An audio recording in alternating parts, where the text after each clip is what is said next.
Hello, welcome back to my channel the world of সুমনে। তোমাদের সকলকে জানাই স্বাগত। আর যেরকম বলেছিলাম এই ভিডিওগুলো শুরুতে বলবো জাস্টিস ফর আরজি কর।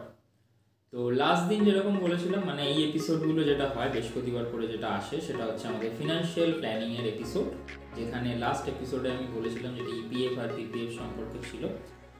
সেখানে লাস্ট টাইম বলেছিলাম যে আজকে আমরা স্টার্ট করব মিউচুয়াল ফান্ড নিয়ে ডিসকাস করা। তো এখন মার্কেটে বা সকলের কাছেই একটা খুব হট টপিক হচ্ছে মিউচুয়াল ফান্ড, এসআইপি, এসডব্লিউপি, স্টকস। তো এইগুলোর দিকে এবার আমরা ঢুকবো আস্তে আস্তে, যেগুলো কিন্তু একটু রিস্কিয়ার ইনভেস্টমেন্ট প্ল্যান হবে, বাট সেখান থেকে কিন্তু রিটার্নটাও আপনার হাই আসবে যদি আপনি একটু বুঝে বা একটু প্ল্যানিং করে ইনভেস্ট করতে পারেন এই হাই রিস্ক এলিমেন্টগুলোকে, সেখান থেকে কিন্তু রিটার্নটাও ভালো আসে। এর আগে আমরা যেগুলো কভার করে এসেছি এগুলো সামারাইজ করে দিই। আমরা savings account, fixed deposit, gold, EPF, PPF এগুলো নিয়ে আলোচনা করেছি, ইমার্জেন্সি ফান্ড। এখন আমরা ঢুকছি হচ্ছে মিউচুয়াল ফান্ডে। তো মিউচুয়াল ফান্ড অনেক বড় একটা জিনিস, আমি খুব ছোট করে বলছি। মিউচুয়াল ফান্ড হচ্ছে একটা ইনস্ট্রুমেন্টস, মানে হচ্ছে ইনভেস্টমেন্ট ইনস্ট্রুমেন্ট যেটাকে বলা হয়। মিউচুয়াল ফান্ডের অনেক রকম ভাগ থাকে। তো এখানে মেন ব্যাপারটা কি আমি একটু পাতি বাংলায় সেটা বুঝিয়ে দিই। তো এটার জন্য স্টক মার্কেটটা জানা দরকার, মানে স্টক মার্কেটের ওপরেই কিন্তু মিউচুয়াল ফান্ড কাজ করে। মিউচুয়াল ফান্ডের নিজস্ব কোনো বেস নেই। যেরকম আমরা জানি ছোটোবেলায় পড়তাম যে চাঁদের নিজস্ব কোনো আলো নেই, সূর্যের আলোতেই কিন্তু চাঁদ আলো দিতে পারে। তো সেরকম মিউচুয়াল ফান্ডের অনেকটা বড় পার্ট হচ্ছে এই স্টক। তো যখন আমরা স্টকের এপিসোডটা করবো তখন আমি লিঙ্কটা করিয়ে দেবো।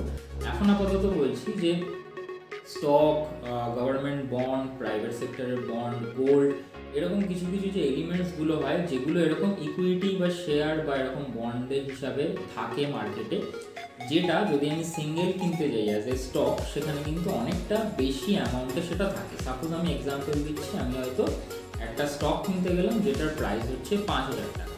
তো সেই 5,000 টাকা একজন সাধারণ মানুষের ক্ষেত্রে দেওয়া সম্ভব না।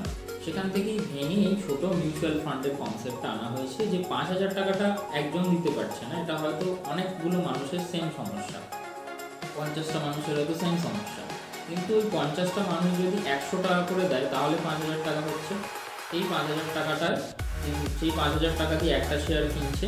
তো সেই একটা শেয়ার কিন্তু স্প্লিট হয়ে যাচ্ছে এই 50 জনের মধ্যে। তো মিউচুয়াল ফান্ড মেনলি এটাই যে সকলের মিউচুয়ালি কন্ট্রিবিউট করে যে ফান্ডটাকে তারা কিনছে সেইটাকেই বলা হয় হচ্ছে মিউচুয়াল ফান্ড। তো মিউচুয়াল ফান্ড মেনলি স্টকের উপর কাজ করে, বন্ড যেরকম গোল্ডের উপরেও কাজ করে। তো মিউচুয়াল ফান্ড অনেক ডিপ একটা কনসেপ্ট, আমি চেষ্টা করবো এপিসোডটা ইজি করে বোঝাতে। তো মিউচুয়াল ফান্ড মূলত দু ধরনেরই হয়, এখন অনেক ভাগ বেরিয়েছে। আমার কাছে মূলত দু ধরনের। একটা হচ্ছে ইকুইটি বেসড মিউচুয়াল ফান্ড, মানে যেটা শুধুমাত্র ইকুইটি মার্কেট মানে স্টক মার্কেটে ইনভেস্ট করে। স্টকে আমরা জানি যে বিভিন্ন কোম্পানিজ থাকে, সেখানে তারা ইনভেস্ট করবে। আর সেকেন্ড হচ্ছে ডেপ্ট মিউচুয়াল ফান্ড, মানে যেটা হচ্ছে বিভিন্ন সিকিওর যে অপশানগুলো, মানে এটা এফডির অল্টারনেটিভ আমরা বলতে পারি। তো আমরা এক একটা এপিসোডে এক একটা নিয়ে আলোচনা করব।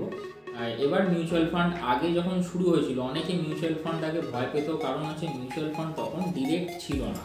এখন অনেক অ্যাপ চলে এসছে, অনেক পোর্টাল চলে এসছে যেখান থেকে কিন্তু আমরা ডিরেক্ট মিউচুয়াল ফান্ড কিনতে পারি।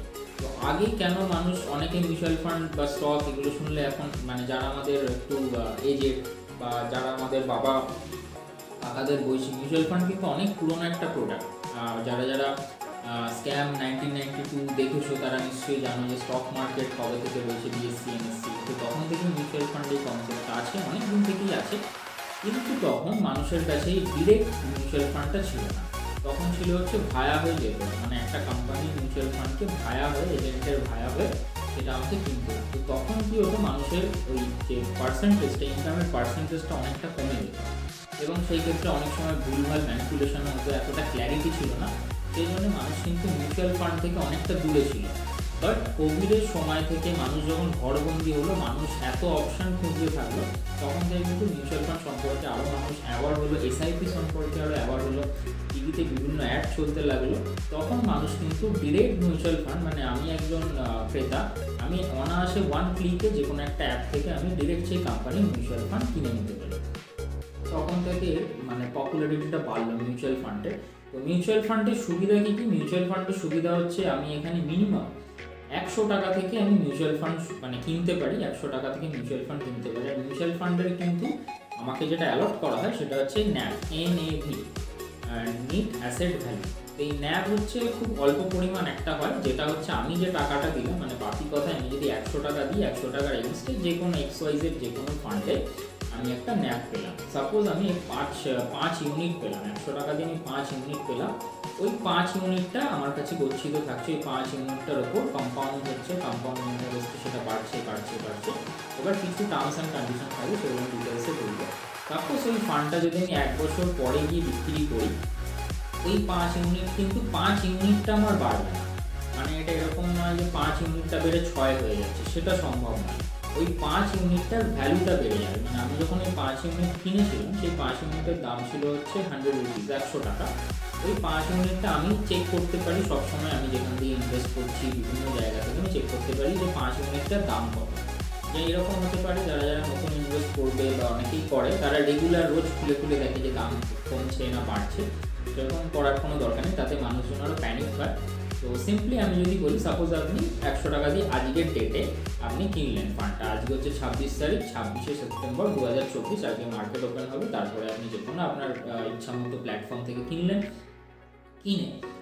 সেই ফান্ডটা আপনি 1 সপ্তাহ পরে গিয়ে চেক করুন, দেখুন ওই যে 5 ইউনিটটা কিন্তু 5 ইউনিটই থাকবে। ওর ভ্যালুটা যদি মার্কেট নিচে নামে তাহলে ওর ভ্যালুটা মেবি ডিক্রিজ করবে। মানে আপনি কিনেছিলেন 100 টাকা দিয়ে, ওই 5 ইউনিটের ভ্যালু দেখা গেল এখন 90 টাকা হয়ে গেছে। তো সেই সময় যদি আপনি মিউচুয়াল ফান্ডটাকে সেল করেন, এক্সিট লোড বা এইসবগুলো আমি পরে এপিসোডে ডিটেলে বোঝাবো, যদি সেই মুহূর্তে সেল করেন, সেল আপনি করেই দিতে পারবেন। সেক্ষেত্রে কী হবে, আপনার কী হলো, লস হলো। আপনি ইনভেস্ট করেছিলেন 100 টাকা, আপনি অলরেডি মানে প্রথমে বাকি কথায় তো 90 টাকা পাচ্ছেন, 10 টাকা কমে, তারপর আর এক্সিট লোড থাকে, অনেক কিছু ট্যাক্সের ব্যাপার থাকে, সেগুলো নিয়ে আরও ভ্যালুটা কমে যাবে। এবার সেকেন্ড সিনারিও হচ্ছে আরেকটা কী হতে পারে, আপনি 1 সপ্তাহ পরে খুলে দেখলেন, 100 টাকা দিয়ে কিনলেন, 1 সপ্তাহ পরে খুলে দেখলেন যে সেই ভ্যালুটা হয়ে গেছে 110 টাকা। তার মানে হচ্ছে আপনার ভ্যালুটা বাড়লো, ইউনিট সেম থাকলেও আপনার ভ্যালুটা বাড়লো। তো সেক্ষেত্রে কী হবে, আপনি যদি সেটাকে সেল করেন, আপনি 100 টাকার বদলে 110 টাকা পেলেন। এটাই হচ্ছে মিউচুয়াল ফান্ডের মজা। আর মিউচুয়াল ফান্ডে সবসময় একটা জিনিসই বলা হয় যে আপনি যত লং টাইমের জন্য ইনভেস্টেড থাকবেন, তত কিন্তু এর রিটার্নটা বাড়তে পারে। এবারে সেল করার টেকনিকটা হচ্ছে, অনেকেই কী করে, অনেকে প্যানিক হয়ে যখন মার্কেট দেখছে নিচে নামে, যেরকম কোভিডের সময় হয়েছিল, এখন যেরকম মার্কেট আপ হচ্ছে, কালকেই 26,000 ক্রস করে গেছে নিফটি। মানে সত্যি ভাবা যায় না, মানে যেখানে 2020-তে মার্কেট একদম তলানিতে চলে গেছিলো, 7,000-এ চলে গেছিলো যখন মার্চে বন্ধ হয়েছিল মার্কেট, সেটা মানে 20-র পর 21, 22, 23, 24, আজকে প্রায় 4 বছরের মাথায় সেটা 26,000 টাচ করছে। মানে ইন্ডিয়ান মার্কেট মানে কতটা পাওয়ারফুল সেটা এটা থেকে বোঝা যায়। তো এই সময় মার্কেট যখন আপ থাকে, তখন আপনার কোনো রিকোয়ারমেন্ট থাকলে আপনি মিউচুয়াল ফান্ড সেল করুন, আপনার ওই সেম ইউনিটের ভ্যালু সেই দিনে যেটা থাকবে আপনি সেই ভ্যালুটা কিন্তু পেয়ে যাবেন। এবার এটা হচ্ছে যে, এটা আমি বোঝালাম যে মিউচুয়াল ফান্ডেই কীভাবে আপনার আর্নিংটা হয়। এবার মিউচুয়াল ফান্ডের একটা প্রসেস থাকে। মিউচুয়াল ফান্ড আপনি মানে নিজে এরকম দোকানে গিয়ে বা এরকম কোথাও থেকে কিনতে পারবেন না। মিউচুয়াল ফান্ড অ্যাকচুয়ালি ম্যানেজ করা হয় মিউচুয়াল ফান্ড হাউস থেকে, বিভিন্ন মিউচুয়াল ফান্ড হাউস থেকে। আমি কারোর নাম করছি না, কারণ এটা পুরোটাই আমার ভিডিও, মানে কেউ আমাকে স্পন্সর করছে না, তাই। তো বিভিন্ন মিউচুয়াল ফান্ড হাউস থেকে তারা কী করে, মিউচুয়াল ফান্ডটা ম্যানেজ করে। মানে এটা একটা ইন্ডাস্ট্রি, সেখানেও কর্মচারী থাকে। আপনি যে ফান্ডটায় টাকা ইনভেস্ট করছেন, সেই টাকা থেকেই সেই কোম্পানির কর্মচারীদের মাইনে হয়, যেটাকে বলা হয় হচ্ছে এক্সপেন্স রেশিও বলে একটা টার্ম হয়। যারা ডিটেলে দেখবেন ভিডিওগুলো পরে আমি সব কথা নিয়ে আলোচনা করবো। তো আপনি যে 100 টাকাটা দিচ্ছেন, ওই 100 টাকার একটা পার্সেন্টেজ আপনার ইনভেস্ট তো হচ্ছে, আর কিছুটা পার্সেন্ট প্রত্যেকটা ফান্ডের আলাদা আলাদা এক্সপেন্স রেশিও হয়। সেই এক্সপেন্স রেশিওটা হচ্ছে আপনার ওই কোম্পানিকে আপনি দিচ্ছেন যে আপনার বিহাফে। মিউচুয়াল ফান্ডে তো পপুলার কেন, স্টক আর মিউচুয়াল ফান্ডের মধ্যে স্টকটা হচ্ছে সেলফ ম্যানেজ। মানে স্টকে যদি আপনি ইনভেস্ট করেন, আপনাকে সেটা সেলফ ম্যানেজ করতে হবে, নিজেকেই আপনাকে খুলতে হবে, নিজেকেই কিনতে হবে, রোজ সেটাকে চেক করতে হবে, নিজেকেই বাই করতে হবে। হতেই পারে যে কখনো সেটা লস হয়ে যাচ্ছে, মানে সেটা আপনাকেই সেটাকে উইথড্র করে নতুন ফেলতে হতে পারে, কারণ এটা all about market and situation. আপনি মানে এখানে কোনো গ্যারেন্টি নেই, সেই জন্য এটাকে রিস্কি ইনভেস্টমেন্ট বলা হয়। মানে আজকে মার্কেট কালকে মার্কেট 26,000-এ ক্লোজ হয়েছে, হতেই পারে আজকে মার্কেট হয়ে গেল 25,000, হতেই পারে মার্কেট আজকে 30,000 হয়ে গেল, আর এরকম হয় না, হতে পারে। তো সেই জন্যে মিউচুয়াল ফান্ডে কী হয়, মিউচুয়াল ফান্ডে খুব ইজিয়েস্ট, আপনি টাকা জাস্ট ইনভেস্ট করে দিলেন। সেখানে অনেক বিশেষজ্ঞরা রয়েছে যারা রেগুলারলি কাজ করছে যে কোন ফান্ডে টাকাটা ইনভেস্ট করলে টাকাটা বাড়বে, যদি কোনো ফান্ড খারাপ পারফর্ম করে তারা সেটাকে সুইচ করে দেবে, মানে যাতে আপনার কোনো প্রবলেম না হয়। আপনার যে ইউনিটটা সেই ইউনিটটা ওদেরও লক্ষ্য যেটা থাকে যে কাস্টমারের ইউনিটের ভ্যালুটা বাড়ানো। সেম এখানে রিটার্ন আপনি যদি মোটামুটি এখানে 3 রকম ভাগ হয়। আমি আজকে ওভারঅল মিউচুয়াল ফান্ড নিয়ে বলছি, পরের এপিসোড থেকে আমরা ইকুইটিতে ঢুকবো। ইকুইটির প্রত্যেকটা পার্ট হয়, ইকুইটির মধ্যে যেরকম মেনলি 3টে পার্ট, অনেকগুলো পার্ট হয়, বাট মেন পার্ট হচ্ছে large cap, mid cap, small cap. আর ডেপ্থের মধ্যে তো ডেপ্থের একটা পার্ট হয়, অনেকগুলো ছোটো ছোটো পার্ট হয়। এখন একটা নতুন ফান্ড এসছে, মানে অনেকদিন ধরেই আছে, তার ওটা আমি অতটা বেশি জোর দিতে চাই না, যেটা হাইব্রিড হয়, মানে কিছু ইকুইটিরও শেয়ার, কিছু ডেপ্থেরও শেয়ার মিশিয়ে একটা ফান্ড তৈরি করা যায়, ইকুইটি বলা হয়। তো সেইগুলো আলাদা আলাদা এপিসোড করবো, মানে অনেকটা ফাস্ট। আজকে ওভারঅল মিউচুয়াল ফান্ডটা কীভাবে কাজ করে সেটা বুঝিয়ে দিলাম। সিম্পলি হচ্ছে এটা, মানে আপনাকে যখন যে কোনো অ্যাপ বা যে কোনো জায়গা থেকে আপনি দেখবেন যে মিনিমাম সব ফান্ডেই কিন্তু এই অপশানটা থাকে না, বাট কিছু কিছু ফান্ডে মিনিমাম আপনি 100 টাকা দিয়ে শুরু করে দেখতে পারেন। খুব পপুলার যে ফান্ড মোটামুটি দেখছেন ভালো, কারোর কথা শুনে, মানে কেউ বলছে, আমি বলছি, বা কেউ রাস্তা থেকে কেউ বললে যে অমুক ফান্ডটা ইনভেস্ট করে দেয়, ভালো দিচ্ছে, এরকম একদমই করবেন না। এটাকে বলে হচ্ছে ফোমো, মানে ফোমোতে পড়ে আপনি মানে ফটফট করে আর কি করে দিলেন। ভালো করে দেখুন, বিভিন্ন অ্যাপ এসে গেছে, বিভিন্ন পোর্টালে, নর্মাল গুগলে গিয়ে সার্চ করে দেখুন, অনেক ওয়েবসাইট এসে গেছে যেখানে আপনি পুরো ডিটেলস দিয়ে দেবেন।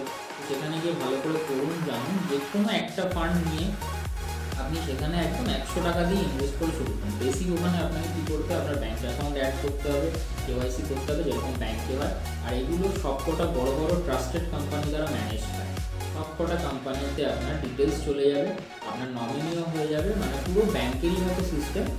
লাইক এ গোল্ড, মানে গোল্ড যেমন আপনি কেনেন, সেই গোল্ডটা যদি রাখেন, সেই গোল্ডের ভ্যালুটা যত বাড়বে, যেরকম আমি গোল্ডে বলেছিলাম, সেই গোল্ডের রেসপেক্টে আপনি টাকা পাবেন। এখানেও তাই আপনি ইউনিটটা কিনে রেখে দিচ্ছেন। যেরকম যারা যারা কালকি দেখেছো রিসেন্ট, সেখানে হয়তো দেখেছো যে কালকির যে স্টোরিটা দেখাচ্ছে, সেখানে টাকা পয়সার কিন্তু কোনো গল্প নেই। ভালো করে যদি ডায়লগসগুলো খেয়াল করো, ওখানে সবই কথা হচ্ছে ইউনিটস নিয়ে, মানে যা খাচ্ছি যাচ্ছি, গাড়ি সারাচ্ছি, গাড়ি করে যাচ্ছি, সবই ইউনিটস।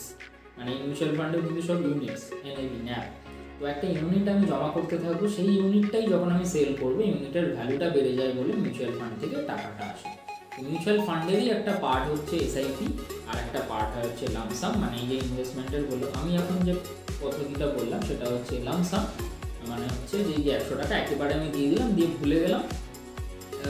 1 বছর পরে আমি সেটাকে যখন চেক করছি, যদি দেখি যে আমার ফান্ডটা বেড়েছে, 100 টাকাটা 150 টাকা হয়েছে, আমার ইচ্ছা হলে আমি সেটাকে রিডিম করে নিলাম। রিডিম করলে উইদিন মানে সেদিনকেই রিডিম হয়ে যায়, টাকাটা আপনার অ্যাকাউন্টে ঢুকবে নেক্সট ডে। আর যদি দেখি যে 100 টাকাটা আমার 50 টাকা হয়ে যাবে, তাহলে সেটাকে চাইলে আপনি রেখে দিতে পারেন, মানে লস না করে ওটা যখন বাড়বে তখন দিতে পারেন, আর না হলে তখন ওটাকে সেল করে দিতে পারেন। আর এইটাকেই যদি আমি প্রত্যেক মাসে করি একটা সিস্টেমেটিক ওয়েতে, SIP, যেমন একটা সিস্টেমেটিক ইনভেস্টমেন্ট প্ল্যান, তখন সেটা হয়ে যায় হচ্ছে SIP। SIP নিয়েও ডিটেল একটা ভিডিও আছে, আজকে ওভারঅল বোঝালাম, জানি না কতটা বুঝলে। পরের এপিসোডগুলোতে আরও বেশি করে ক্লিয়ার হবে। তো কীরকম লাগলো জানাও, এবং নেক্সট এপিসোডগুলো কিন্তু আরও এক্সাইটিং হতে চলেছে। এপিসোডগুলো অবশ্যই দেখো। ভিউজ হচ্ছে না, ভিউজ আনো এপিসোডগুলোতে। কিছুদিন পরে পুজো শুরু হচ্ছে, আর এই সপ্তাহে মহালয়ার ব্লগটা চলে আসছে রোববার, সেটা সকলেই দেখো। তো চলো সাবস্ক্রাইব করে নাও চ্যানেলটা। আর একবার বলে নিই, high risk high return, low risk low return. By.